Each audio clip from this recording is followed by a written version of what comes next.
Okay, so it's time to rate my time in Bora Bora. So it was stop 4 on my around the world trip. We went around to 10 countries in 25 days, and we're gonna rate it.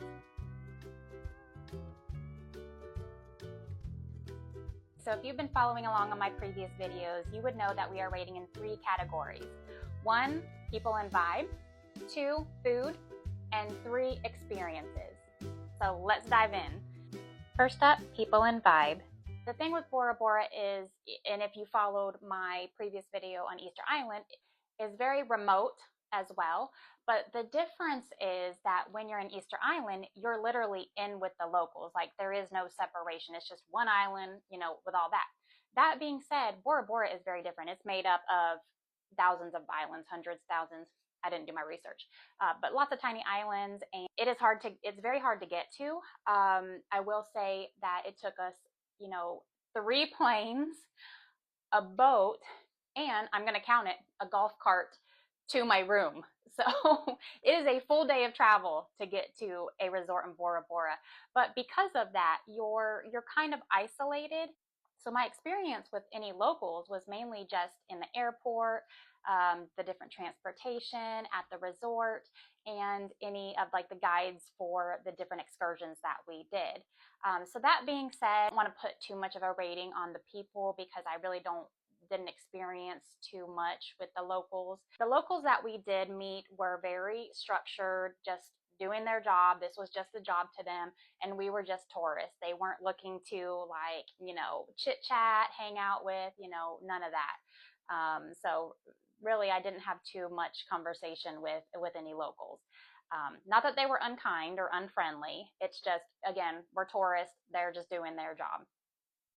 So that being said, really most of this rating is going to go for the vibe, which, hello, it's Bora Bora.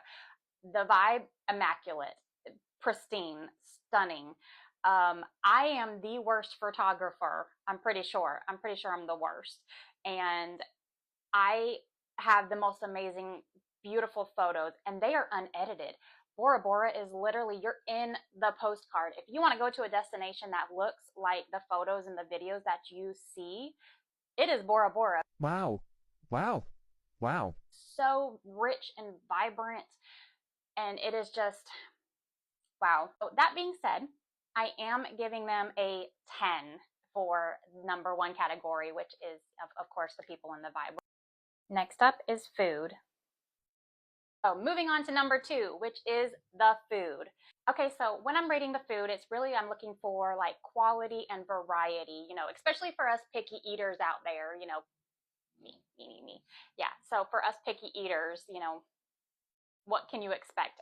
Again, I am limited to the resort. So we're just going to go ahead and just rate that as is. But they have a lot of Tahitian cuisine. There were 3 main restaurants on the resort. You had a Mediterranean restaurant, which I would say was the best one. You had an Asian fusion restaurant. I thought it was okay. I am not big into Asian cuisine. Don't kill me. And then you have a bar and grill out on the water, which was also okay. To be honest, the best food was actually in the room. They brought some of the most amazing snacks and fruits and things like that. But the breakfast, the Tahitian breakfast was beautiful. So the Tahitian breakfast it's cubes of raw fish. I believe it's tuna, like ahi. And they put it in coconut and lime. And they actually serve it in a coconut, and then it also has some vegetable kind of slaw. It was actually really good. They also served it with some cut up fruit, of course, that they also put in coconut milk and lime. And then some little banana coconut muffins. Wow, felt so healthy. It was so fresh. I gotta say, it was so fresh. That being said, though, okay, as an American, of course, sometimes you just want something from home, right? So, of course, on the second morning, I was like, let me do the American breakfast. As an American, one of the things you probably shouldn't do is try to order American food abroad, and you're going to see this in future videos as well. The eggs were wet, runny. I didn't specify to that I like dry eggs, so my fault. Also, the bacon was kind of weird. It was like round and very greasy and very fatty and kind of chewy. Like it was weird bacon, so we didn't get that again. Yeah, that was my fault. Anyways, but going back to the Tahitian breakfast, amazing. That was probably the best breakfast I had on this whole trip was the Tahitian breakfast. And then of course they have like every kind of fruit juice I've seen. They even have banana juice. I've never had banana juice, and no, it does not taste like a banana smoothie. Crazy, right? Anywho, so for the food, I mean, it was amazing. It was fresh, but you don't have like a super huge variety. I mean, you're really, stuck on that island food. So for food, giving you a 7 for food. Next is experiences. Okay, moving on to number 3, which is experiences. They have your typical snorkeling, jet skiing. We did like a fun submarine, which was the video that you saw in the beginning, which was a fun experience. First time I've ever done that. You have, of course, some unique experiences that the resort offers. They had like a mixologist, they had some chef experiences with the food, and they also had a really fun experience where you made your own island scent, like your own perfume, which I did.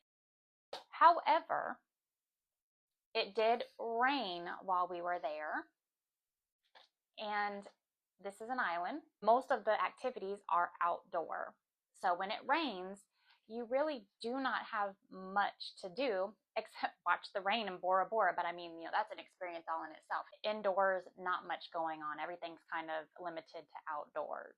So for number 3, I am rating you a 7 for experiences due to the fact that you're stuck indoors when it rains.